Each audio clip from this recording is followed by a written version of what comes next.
Mismong si Jaylen Brown na nga po mga idol ang harap-harapang nagsabi sinubukan nga daw niya sanang bumalik sa Boston Celtics. Ngunit mismo ang front office na ang nagpaalis sa kanya.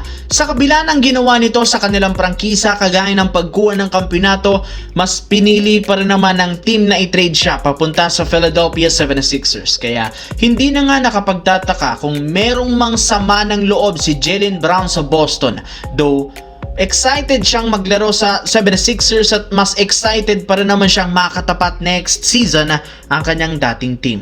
Sa madaling salita, gusto nga nitong patunayan sa Boston Celtics na maling-mali ang ginawa nito sa kanya. Isang babala rin naman ang kanyang gagawin at ang lahat ng kanyang makakaya para lamang tambakan at matalo ang kanyang dating team sa pagtatala niya ng malaking punto sa kanilang unang paghaharap sa susunod na season, at yan ang ating dapat abangan dahil isa nga yan sa pinakamainit na storyline.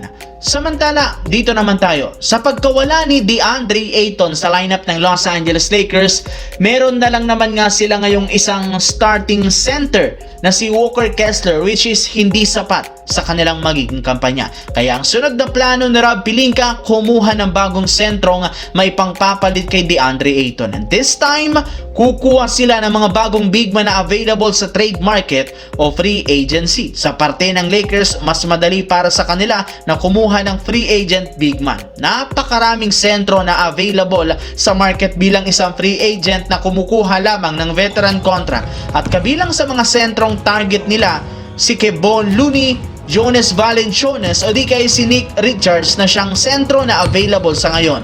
Wala pa rin naman ngang team na kumukuha sa kanilang tatlo, kaya sila nga ang pinagpipilian ng Lakers na bilang kapalit ni DeAndre Ayton. Pagdating naman sa trade market, isa sa matunog na pangalan ngayon na si Daniel Gafford na posibleng makuha nila sa isang trade gamit sina Kinnick at si Jared Vanderbilt. Sa kabilang banda, mukhang malinaw hindi nagkamali ang Golden State Warriors sa pagkuha sa kanilang team kay Axel Lendeberg bilang 11th overall pick sa NBA draft dahil sa kanyang unang game sa Summer League, nagtala agad ito ng napaka-impressive na 19 points, 5 rebounds, 6 assists, 1 steal, 1 block sa kanyang napaka-perfectong shooting, 6 out of 6 sa field goal at 4 out of 4 naman sa 3-point line sa loob lamang yan ng 21 minutes. Hindi na nga ito nagpa-atubili pa at agad nga siyang nagpakitang gila sa kanyang debut game. Kaya puro papuri ang kanyang natanggap ngayon at marami dito ang nagsabi na